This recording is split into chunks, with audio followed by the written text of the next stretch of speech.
నమస్కారం, BTV news కి స్వాగతం. ముందుగా ముఖ్యాంశాలు. కార్యకర్తల చైతన్యం నింపే కార్యక్రమం మేమంతా సిద్ధం కార్యక్రమం అని ప్రభుత్వ సలహాదారుడు సజ్జల రామకృష్ణారెడ్డి వెల్లడి. పార్టీ పెట్టినప్పటి నుంచి సీఎం జగన్ అట్టడుగు వర్గాల వైపు నిలబడ్డారన్న సజ్జల, అధికారంలోకి వచ్చిన తర్వాత ఈ 5 ఏళ్లు వారి కోసమే తపన పడ్డారని వ్యాఖ్య.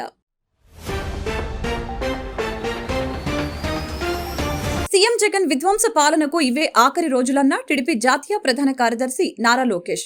టీడీపీ అధికారంలోకి వచ్చాక గంజాయిని కూకటి వేళ్లతో పెకిలిస్తామని భరోసా.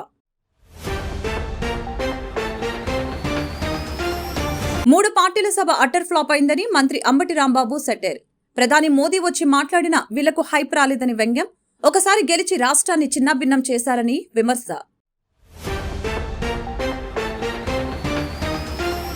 ప్రతిపక్ష అధినేతలపై మరొకసారి తీవ్రస్థాయిలో విరుచుకుపడ్డ విజయవాడ ఎంపీ కేశినేని నాని.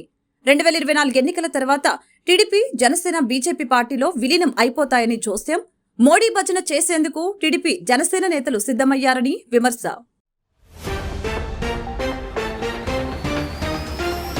కార్యకర్తల్లో చైతన్యం నింపే కార్యక్రమం మేమంతా సిద్ధం అంటూ కార్యకర్తల్ని ఎన్నికలకు సమాయత్తం చేసేందుకు, వారిలో చైతన్యం నింపేందుకు ఈ బస్సు యాత్ర చేస్తున్నారని ప్రభుత్వ సలహాదారుడు సజ్జల రామకృష్ణారెడ్డి తెలిపారు.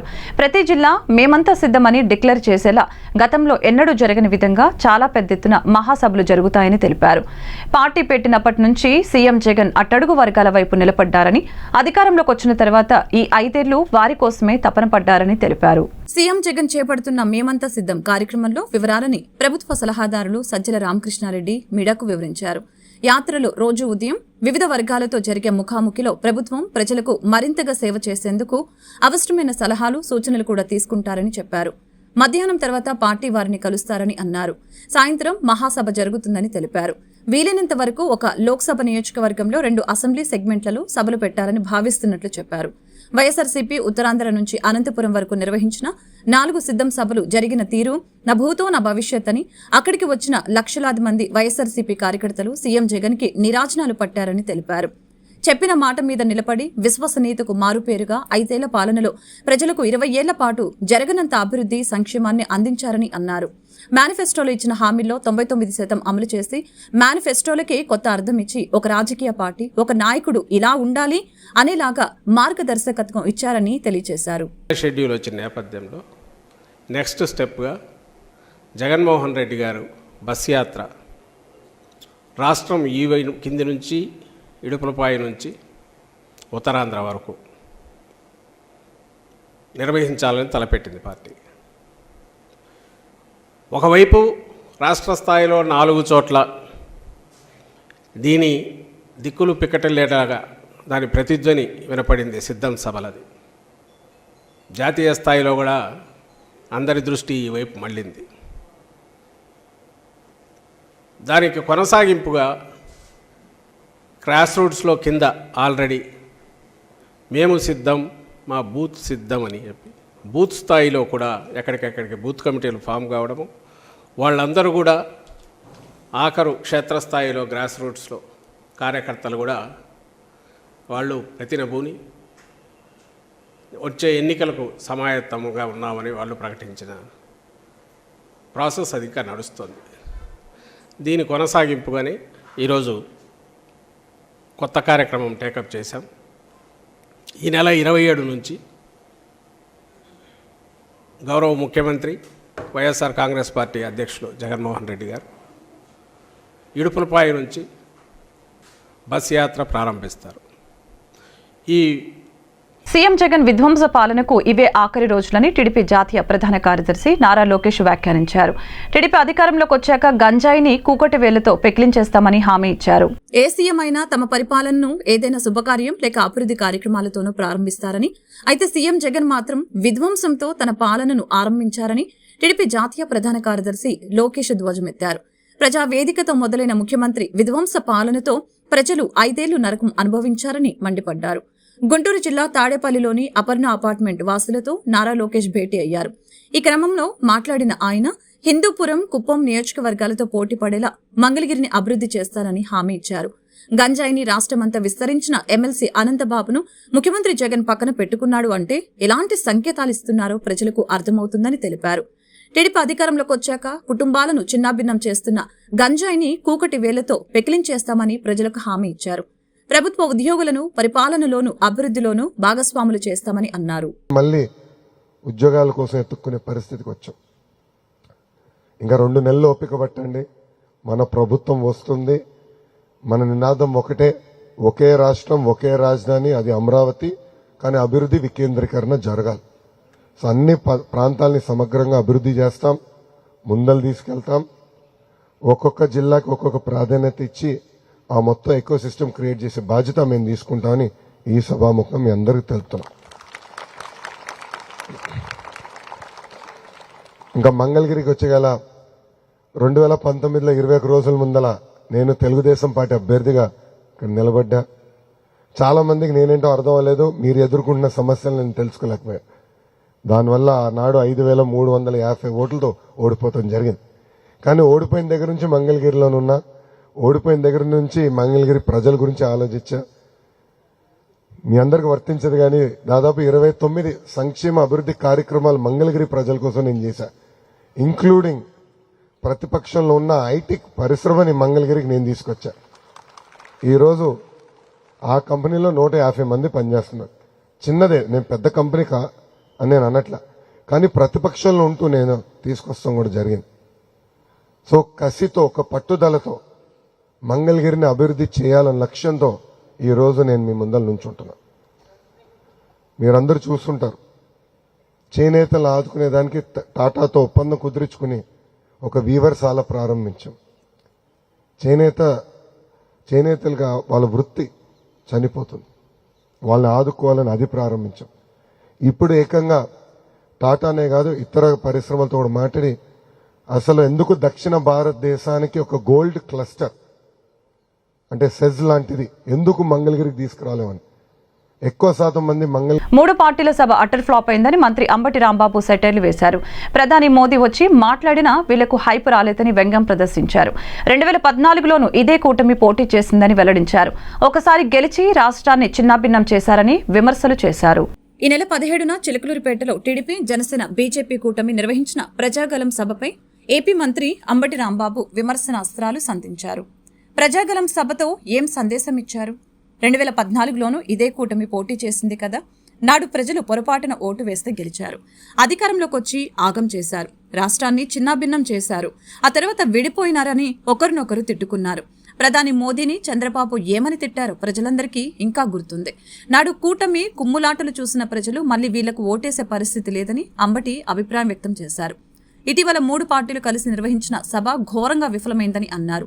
3 కలిసి వచ్చినా జగన్ను ఓడించడం అసాధ్యం, మీకు ఆ బలం లేదు అనే స్పష్టమైన సందేశాన్ని రాష్ట్ర ప్రజానికానికి ఇచ్చిన సభ ప్రజాగలం సభ అని వివరించారు. ఆ సభకు ప్రధానమంత్రి వచ్చి మాట్లాడిన తర్వాత కూడా మీకు హైప్ రాలేదు, ప్రజల హృదయాల్లో ఉన్న జగన్ను ఏం చేయలేరని స్పష్టం చేశారు. ప్రజాగలం పేరు పెట్టుకుని నిర్వహించిన సభలో మైక్ కూడా మూగబోయిందని ఎద్దేవా చేశారు. మైక్ కూడా సరిచూసుకోలేని వారు రాష్ట్రాన్ని ఏ విధంగా పాలిస్తారని వ్యంగ్యం ప్రదర్శించారు. చంద్రబాబు ఎప్పుడూ అభద్రతా భావంతో కొట్టుమిట్టాడుతూ ఉంటారని, పవన్ కళ్యాణ్తో సాధ్యం కాదని మోదీతో కలిశారని విమర్శించారు. మాజీ ముఖ్యమంత్రి, తెలుగుదేశం పార్టీ అధినేత నారా చంద్రబాబు నాయుడు గారిపై వైఎస్ఆర్ కాంగ్రెస్ పార్టీ కావాలని ఆర్టిఫిషియల్ ఇంటెలిజెన్స్ ద్వారా దుష్ప్రచారం చేస్తుందని చంద్రబాబు నాయుడు గారు మాట్లాడుతూ ఉన్నారు. వైఎస్ఆర్ కాంగ్రెస్ పార్టీ ఓటమి భయంతోనే ఈ రకమైనటువంటి దుష్ప్రచారాన్ని వైఎస్ఆర్ కాంగ్రెస్ పార్టీ చేస్తుందనేటువంటి మాట నారా చంద్రబాబు నాయుడు గారు పదే పదే మాట్లాడుతూ ఉన్నారు.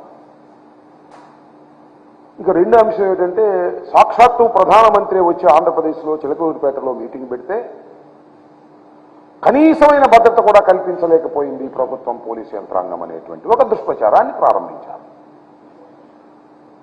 చంద్రబాబు నాయుడు గారి మీద ప్రత్యేకంగా ఈ రాష్ట్రంలో, ఈ దేశంలో దుష్ప్రచారం చేయాలా? లేదు ఆర్టిఫిషియల్ ఇంటెలిజెన్స్ ద్వారా దుష్ప్రచారం చేయాలా? భారతదేశ రాజకీయాల్లో నారా చంద్రబాబు నాయుడు గారంత అనైతికమైన రాజకీయవేత్త ఎవ్వరూ లేరు. అంతేకాకుండా ఈజ్ ఎ మ్యానిపులేటర్, ప్రజానాయకుడు కాదు.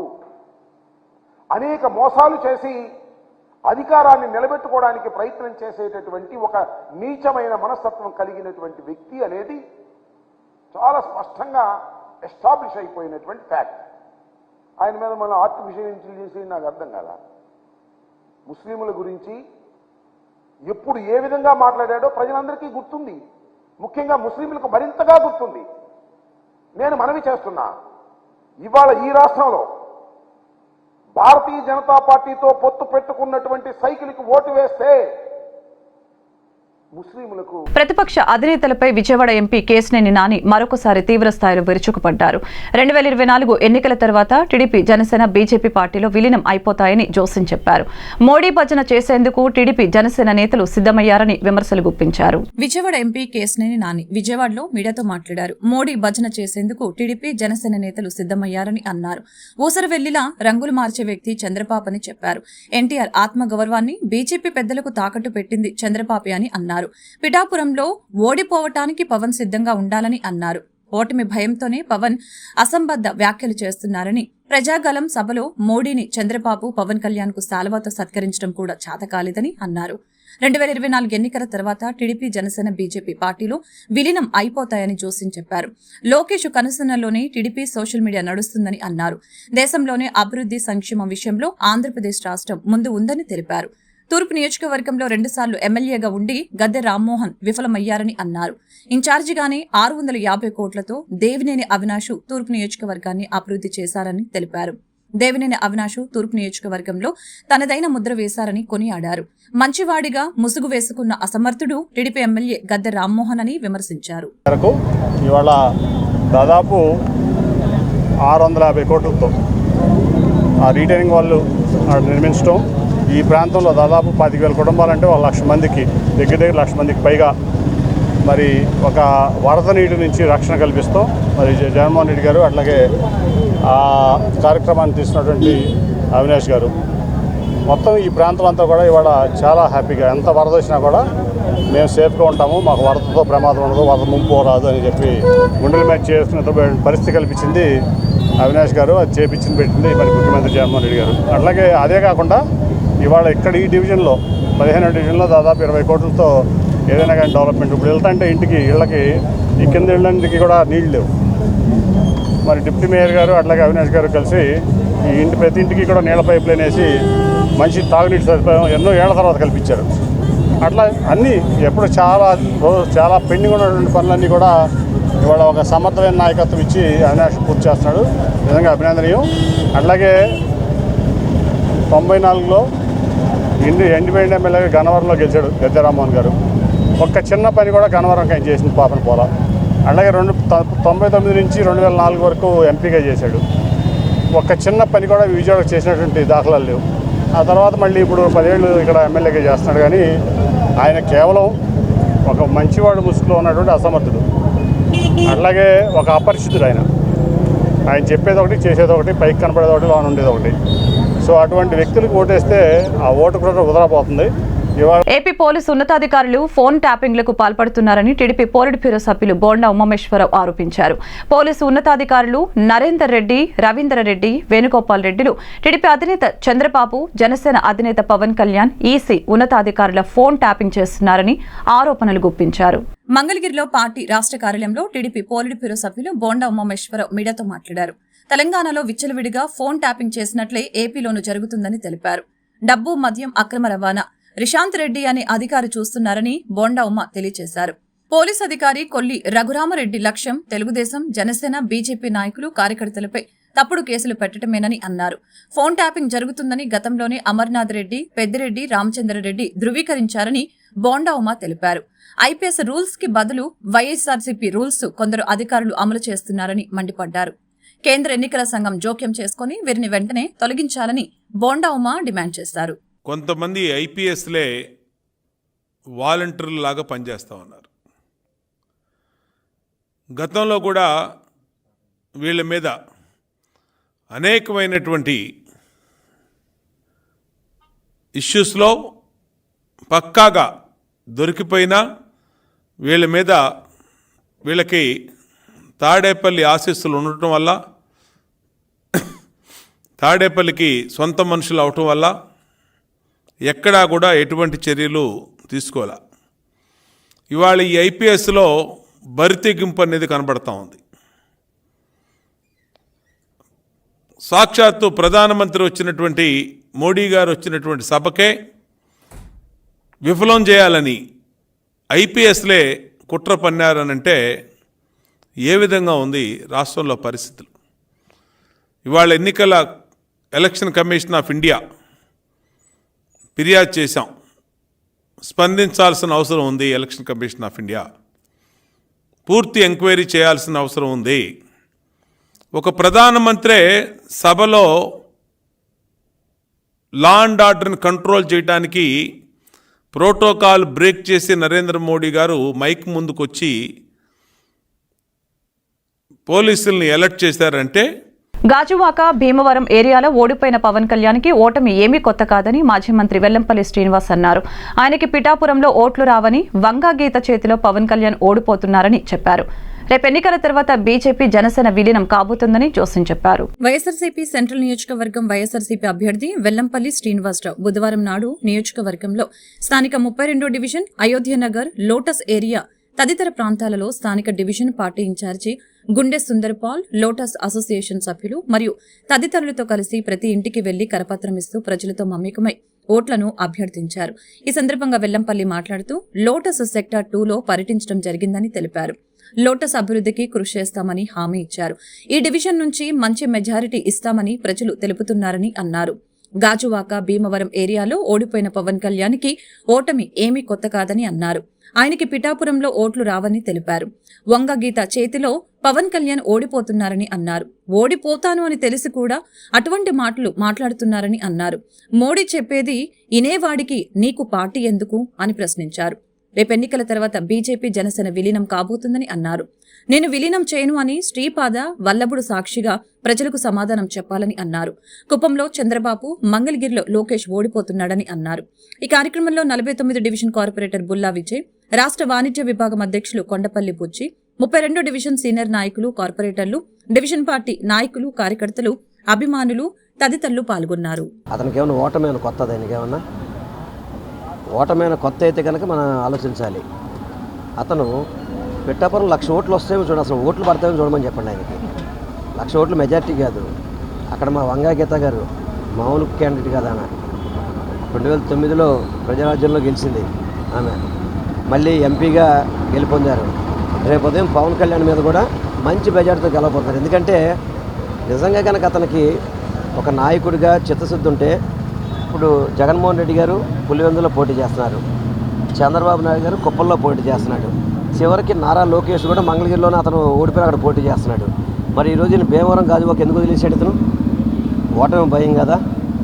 ఓటమి భయమే. గుర్తుపెట్టుకోవాల్సిన అవసరం ఏంటంటే, ఏదో చెప్తాడు, ఎలాగో ఓడిపోతాం కాబట్టి దానికి ఇప్పుడే రీజన్స్ రెడీ చేసి పెట్టుకుంటున్నాడు. అతను ఓడిపోవడం ఖాయం, దాంట్లో ఎటువంటి అతిశయక్తి లేదు. మళ్ళీ దాంట్లో కూడా ఆప్షన్స్ పెట్టుకున్నాడు. మళ్ళీ మోడీ గారు చెప్తే నేను ఎంపీకి వెళ్తాను, లేదంటే ఎమ్మెల్యేకి వెళ్తాను. నువ్వు జనసేన పార్టీ అధినేతవయ్యా, జనసేన పార్టీ అధినేతవి. నువ్వు మోడీ గారు చెప్తే సీట్లు మార్చుకోవడం ఏంటి? అసలు ఏమన్నా 10 ఏళ్ళు నీకు పార్టీ. సెంట్రల్ నియోజకవర్గం అభ్యర్థి అయినటువంటి వెల్లంపల్లి శ్రీనివాస్ గారి ఆధ్వర్యంలో ఈ రోజున గడప సెక్టర్ 2లో తిరగడం జరిగింది.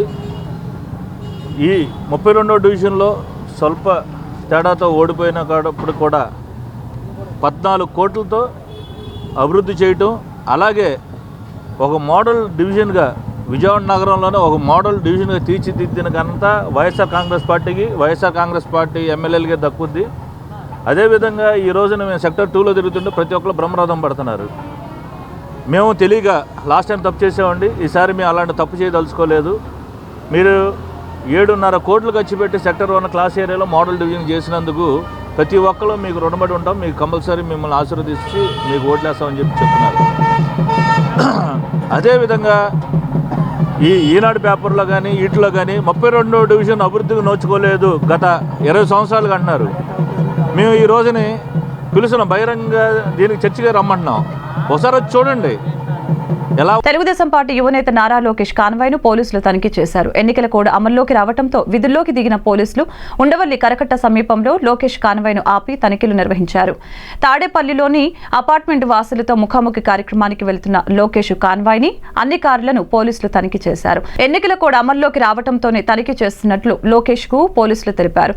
దీంతో లోకేష్ వారికి సహకరించారు. మొత్తం అన్నిటినీ తనిఖీ చేసిన పోలీసులకు వాహనాల్లో ఎలాంటి అనుమానాస్పద వస్తువులు, ఓటర్లను ప్రలోభాలకి గురి చేసే వస్తువులు లేకపోవడంతో కాన్వాయ్ని వదిలిపెట్టారు.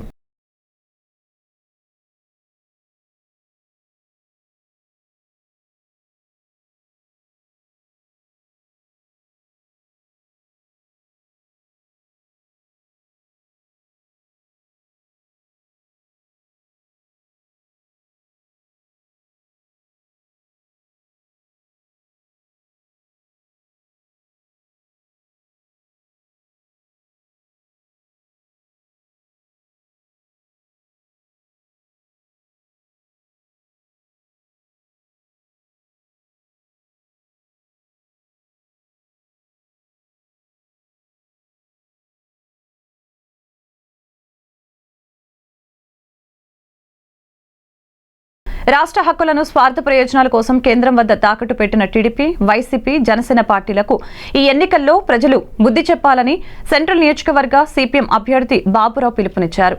ఒక్కరికి కూడా ప్రజల సమస్యలు పట్టవని, వారికి కావాల్సింది రాజకీయ లబ్ధి మాత్రమేనని మండిపడ్డారు. ఎన్నికల ప్రచారంలో భాగంగా సెంట్రల్ నియోజకవర్గం అజిత్ సింగ్ నగర్ కృష్ణా హోటల్ సెంటర్ శివాలయం 137వ బ్లాక్ నుండి బాబురావు పర్యటించారు. ఈ సందర్భంగా ప్రతి ఒక్కరిని పలకరిస్తూ సిపిఎం పార్టీ అధికారంలోకి వస్తే అమలు చేసే కార్యక్రమాలని మేనిఫెస్టోను అందజేసి ఓట్లను అభ్యర్థించారు. అనంతరం మీడియాతో మాట్లాడుతూ వైసీపీ, టీడీపీ పాలనలో నగరం అన్ని విధాలా కుంటుపడిందని అన్నారు. కనీస మౌలిక వసతులు కూడా కల్పించకపోగా ప్రజలపై అధిక భారాలని మోపుతున్నారని దుయ్యపట్టారు. నగరం అభివృద్ధి చెందాలంటే కమ్యూనిస్టులతోనే సాధ్యమని, రాబోయే సార్వత్రిక ఎన్నికల్లో మార్పుకు ప్రజలు నాంది పలకాలని అన్నారు. ప్రచార కార్యక్రమంలో 58వ డివిజన్ పార్టీ నాయకులు, కార్యకర్తలు పాల్గొన్నారు. విజయవాడలో వైసీపీకి, తెలుగుదేశానికి, బీజేపీకి ఓట్లు అడిగే అర్హత ఎక్కడుంది? ఏం చేశారని మీరు ఓట్లు అడుగుతారు?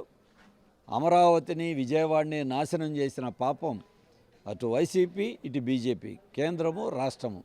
ఇప్పుడు ఆ మోడీతో జతకడతానే తెలుగుదేశం. మరి మీకు ఏమి చేశారని నాశనం చేసినందుక? చెంబుడు నీళ్లు, గుప్పెడు మట్టి తెచ్చినందుకు మీకు ఓట్లు వేయాలా? లేదు, అమరావతిని లేకుండా చేసి 3 ముక్కలు చేసి విజయవాడ నాశనం చేసేందుకు వైసీపీకి ఓటేయాలా? మోడీ గారు ఆంధ్రప్రదేశ్కి నయా పైసా ఇవ్వకుండా ఎండగట్టినందుకు వాళ్ళకి ఓటేయాలా? ఇప్పుడు ఆ మోడీ గారిని మళ్ళీ 3వసారి చంద్రబాబు గారు గెలిపించమంటే ఓటేయాలా? ఆలోచించండి. అంతేకాదు, మీరు ఏం తెచ్చారు? మోడీ, జగన్ ఇద్దరూ కలిపి చెత్త పన్ను, కరెంటు బిల్లు, గ్యాస్ బండ, పెట్రోలు, నిత్యావసర వస్తువుల ధరలు, ఈ పాపానికి మీరిద్దరూ బాధ్యులే. ఇప్పుడు ఆ మోడీ గారితో జతకట్టినటువంటి తెలుగుదేశం, జనసేన మీరు ఈ పాపంలో వాటా పంచుకుంటున్నారు. మీకు ఓట్లు అడిగేటువంటి నైతిక అర్హత ఎక్కడుందని అడుగుతూ ఉన్నాం. అందుకే దానికి భిన్నంగా డబ్బు రాజకీయాలు కాకుండా, ధన రాజకీయాలు కాకుండా నీతివంతమైన రాజకీయాలు నడుపుతున్నటువంటి సిపిఎంకు ఓటేయండి. విజయవాడ నగరంలో కమ్యూనిస్టుల పాలనలో సింగనగర్లో 40,000 మందికి రిజిస్టర్ పట్టాలు ఇచ్చాం. కృష్ణానది మంచి ప్రతి ఒక్కరికి పథకాలు అందించిన ఘనత జగన్కే దక్కుతుందని తూర్పు నియోజకవర్గం ఎమ్మెల్యే అభ్యర్థి దేవినేని అవినాష్ కొనియాడారు. సొంత ఎజెండా కోసమే టీడీపీ, జనసేన పార్టీలు బీజేపీతో దోస్తీ కట్టాయని అన్నారు. తూర్పు నియోజకవర్గ అభివృద్ధిపై టీడీపీ నేతలు అసత్య ప్రచారం చేస్తున్నారని ఆగ్రహం వ్యక్తం చేశారు. రామలింగేశ్వర నగర్ 15వ డివిజన్లో విజయవాడ ఎంపీ కేశినేని నానితో కలిసి తూర్పు నియోజకవర్గ ఎమ్మెల్యే అభ్యర్థి దేవినేని అవినాష్, డిప్యూటీ మేయర్ బెల్లంతుర్క, కార్పొరేటర్లు మరియు వైసీపీ నాయకులు పర్యటించారు. ఈ సందర్భంగా దేవినేని అవినాష్ మాట్లాడారు. జగన్ పాలనలో అభివృద్ధి, సంక్షేమం అందుతుందని ప్రజలందరూ సంతోషం వ్యక్తం చేస్తున్నారని చెప్పారు. 16 కోట్ల రూపాయలతో 15వ డివిజన్ అభివృద్ధి జరిగిందని అన్నారు. ప్రతి ఒక్కరికి పథకాలు అందించిన ఘనత జగన్కే దక్కుతుందని అన్నారు. తూర్పు నియోజకవర్గ అభివృద్ధిపై టీడీపీ నేతలు అసత్య ప్రచారం చేస్తున్నారని ఆగ్రహం వ్యక్తం చేశారు. ఓటు వేసినా వేయకపోయినా సంక్షేమ పథకాలు అందించామని, ఎవరి పాలనలో అభివృద్ధి జరిగిందో ప్రజలు ఆలోచించాలని అన్నారు. సొంత ఎజెండా కోసమే టీడీపీ, జనసేన పార్టీలు బీజేపీతో దోస్తీ కట్టాయని తెలిపారు. మైనార్టీలకు వ్యతిరేకంగా ఎన్ఆర్సీ, సీఏఎల్ను తీసుకువచ్చిన బీజేపీకి చంద్రబాబు మద్దతు పలికారని చెప్పారు. జగన్ లేకపోతే సంక్షేమ పథకాలకు ఆమడు దూరంగా ఆంధ్ర రాష్ట్రం ఉంటుందని చెప్పారు. అణగారిన వర్గాలకు జగన్ ప్రభుత్వం భరోసా కల్పించిందని పేర్కొన్నారు. డివిజన్లో సోదరిమణి నగరపాలక సంస్థ డిప్యూటీ మేయర్ బెల్లం దుర్గా గారు ఒక నాయకత్వంలో పెద్దలు, గౌరవనీయులు, విజయవాడ పార్లమెంట్ సభ్యులు, అదేవిధంగా వైఎస్ఆర్ కాంగ్రెస్ పార్టీ విజయవాడ పార్లమెంట్ అభ్యర్థి అయిన కేసినేని నాని గారు, అదేవిధంగా నేను కానివ్వండి, మాజీ డిప్యూటీ మేయర్ చెల్లారావు గారు కానివ్వండి, మేమందరం గారా ఈరోజు 15వ డివిజన్లో ఇంటింటికి వెళ్ళి గారా రాబోయే ఎన్నికల ప్రచారంలో పాల్గొనడం జరిగింది. ఈరోజు ప్రతి ఇంటికి గారా వెళ్తే ముఖ్యమంత్రి జగన్మోహన్ రెడ్డి గారు ఒక నాయకత్వంలో ప్రతి ఇంటికి అందించిన సంక్షేమ కార్యక్రమాలు కానివ్వండి, మరీ ముఖ్యంగా ఈరోజు ఈ డివిజన్లో గతంలో ఇదే ప్రాంతాన్ని తెలుగుదేశం పార్టీ శాసనసభ్యులు దత్తత తీసుకుని ఎటువంటి అభివృద్ధి కార్యక్రమాలు చేయకుండా వదిలేస్తే ఈరోజు 15వ డివిజన్లో దాదాపుగా 16 కోట్ల రూపాయలతో ఈరోజు అభివృద్ధి కార్యక్రమాలు చేసి కాలువగట్ట ప్రాంతం ఏదైతే ఉందో దాంట్లో పూర్తిగా గారా వాటర్ పైప్ లైన్ వేస్తాం కానివ్వండి, ఈరోజు దాదాపుగా 6 కోట్ల రూపాయలతో 6 రోడ్లు వేస్తాం కానివ్వండి, ఈరోజు మన పార్కు కానివ్వండి, వాటర్ ట్యాంక్ 5 కోట్ల రూపాయలతో కానివ్వండి, ఇవన్నీ గారు ఈరోజు జగన్మోహన్ రెడ్డి గారు ఒక నాయకత్వంలో 15వ డివిజన్లో మేము అందరం గారు చేస్తాం గారు జరుగుతుంది. అదేవిధంగా సంక్షేమ కార్యక్రమాలు ఏ ఇంటికి వెళ్ళినా గారా ఈరోజు జగన్మోహన్ రెడ్డి గారు ఒక నాయకత్వంలో మాకు సంక్షేమ కార్యక్రమాలు అన్నీ గారు లభిస్తున్నాయని చెప్పని ఎంతో సంతోషంగా ప్రజానికం అందరు గారు సంతోషం వ్యక్తం చేస్తున్నారు. ఒక పక్క తెలుగుదేశం పార్టీ వాళ్ళు ఒక అబద్ధపు ప్రచారాలు, వాళ్ళకు సంబంధించిన మీడియాలో అబద్ధపు ప్రచారాలు చేస్తున్నా ఈరోజు ఈ రాష్ట్రంలో మరీ ముఖ్యంగా తూర్పు నియోజకవర్గంలో ప్రజలందరూ గారు వైఎస్ఆర్ కాంగ్రెస్ పార్టీ ఎంపీగా కేసినేని శ్రీనివాస్ నాని గారిని ఎమ్మెల్యే విజయవాడ తూర్పు నియోజకవర్గం 15వ డివిజన్లో మన డిప్యూటీ మేయర్ బెల్లం దుర్గా గారి ఆధ్వర్యంలో అవినాష్ గారు, నేను ఇక్కడ ప్రచారం కార్యక్రమంలో ఇంటింటికి గడప కార్యక్రమంలో పాల్గొనడం జరిగింది. ప్రజల నుంచి కూడా మంచి ఆదరణ లభిస్తూ ఉంది. ఎందుకంటే సంక్షేమంలో మీ అందరికీ తెలుసు, జగన్మోహన్ రెడ్డి గారు ఈ దేశంలో ఎక్కడా లేనటువంటి సంక్షేమం ఆయన పేద ప్రజలకి, మధ్యతరగతి వారికి అందించినటువంటి పరిస్థితి మీరు చూశారు. అట్లాగే ఇక్కడ గత 2 సార్లు నుంచి ఎమ్మెల్యేగా పెద్ద రామ్మోహన్ గారు, ఆయన ఒక్క చిన్న పని కూడా 2014 నుంచి 19 వరకు చంద్రబాబు నాయుడు గారు అధికారంలో ఉన్నారు, ఆయన ఎమ్మెల్యేగా ఉన్నారు. అట్లాగే 19లో మళ్ళీ ప్రజలు ఆయనకి మళ్ళీ ఎమ్మెల్యేగా గెలిపించారు. అయినప్పటికీ 10 ఏళ్ళు ఇప్పటికి ఒక్క చిన్న పని కూడా చేయలేని అసమర్థుడిగా ఆయన ఒక ముద్ర పడిపోయింది ఆయన. అట్లాగే ఈరోజు మీరు చూస్తే దేవినేని అవినాష్ గారు మరి ఎమ్మెల్యే కాకుండానే ఈరోజు ఈ విజయవాడ ఈస్ట్ నియోజకవర్గంలో ప్రతి డివిజన్లో 21 డివిజన్లు ఉంటే 21 డివిజన్లో కూడా అభివృద్ధిలో ఎన్నికల సంఘం వైసీపీకి ఫ్యాన్ గుర్తును రద్దు చేసి గొడ్డలి గుర్తు కేటాయించాలని టీడీపీ రాష్ట్ర అధికార ప్రతినిధి నాగుల్ మీరా డిమాండ్ చేశారు. వైసీపీకి తొత్తులుగా పనిచేస్తున్న అధికారుల్ని వదలమని హెచ్చరించారు. బుధవారం టీడీపీ రాష్ట్ర అధికార ప్రతినిధి నాగుల్ మీరా మీడియాతో మాట్లాడారు. సొంత బాబాయిని గొడ్డలితో చంపిన వాళ్ల నాయకుల్ని వైసీపీ కార్యకర్తలు ఆదర్శంగా తీసుకున్నారు. మొన్న కర్నూలు జిల్లా చాగలమరిలో ఇమాం హుస్సేన్ పై వైసీపీ కార్యకర్తల గొడ్డలి వేటు వేశారని అన్నారు. నిన్న గిద్దలూరులో గిరిజన యువకుడు మున్నయ్యను గొడ్డలితో నరికి చంపారని ఆగ్రహం వ్యక్తం చేశారు. ఓట్లేసి గెలిపించిన ఎస్సీ, ఎస్టీ, బీసీ మైనార్టీలకు జగన్ దాడులు, హత్యలు రిటర్న్ గిఫ్ట్ గా ఇస్తున్నారని విమర్శించారు. 5 ఏళ్లలో 600 మంది ఎస్సీ, ఎస్టీ, బీసీ మైనార్టీలు హత్యకు గురయ్యారని తెలిపారు. ఈ కేసుల్లో పోలీసులు ఎంతమందిపై చర్యలు తీసుకున్నారని ప్రశ్నించారు. వైసీపీకి తొత్తులుగా పనిచేస్తున్న అధికారుల్ని వదలమని హెచ్చరించారు. వైసీపీ కార్యకర్తలు ఒళ్ళు దగ్గర పెట్టుకోవాలి. ఎన్నికల తర్వాత జగన్ ఈ రాష్ట్రంలో ఉండరు. రేపు మీ పరిస్థితి ఏంటో ఆలోచించుకోండి అంటూ హితో పలికారు. వార్తలు ముగించే ముందు ముఖ్యాంశాలు మరొకసారి. కార్యకర్తల చైతన్యం నింపే కార్యక్రమం మేమంతా సిద్ధం కార్యక్రమం అని ప్రభుత్వ సలహాదారుడు సజ్జల రామకృష్ణారెడ్డి వెల్లడి. పార్టీ పెట్టినప్పటి నుంచి సీఎం జగన్ అట్టడుగు వర్గాల వైపు నిలబడ్డారన్న సజ్జల, అధికారంలోకి వచ్చిన తర్వాత ఈ 5 ఏళ్లు వారి కోసమే తపన పడ్డారని వ్యాఖ్య. సీఎం జగన్ విధ్వంస పాలనకు ఇవే ఆఖరి రోజులన్న టీడీపీ జాతీయ ప్రధాన కార్యదర్శి నారా లోకేష్. టీడీపీ అధికారంలోకి వచ్చాక గంజాయిని కూకటి వేలుతో పెకిలిస్తామని భరోసా. 3 పార్టీల సభ అటర్ ఫ్లాప్ అయిందని మంత్రి అంబటి రాంబాబు సెటైర్. ప్రధాని మోదీ వచ్చి మాట్లాడినా వీళ్లకు హైప్ రాలేదని వ్యంగ్యం. ఒకసారి గెలిచి రాష్ట్రాన్ని చిన్నాభిన్నం చేశారని విమర్శ.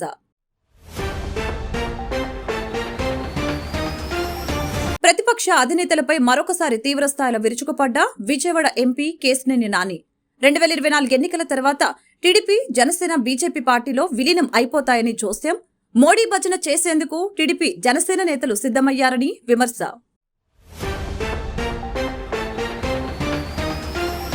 ఈ వార్తలు ఇంతటితో సమాప్తం. మరొక బులెటిన్లో మళ్ళీ కలుద్దాం. నమస్కారం.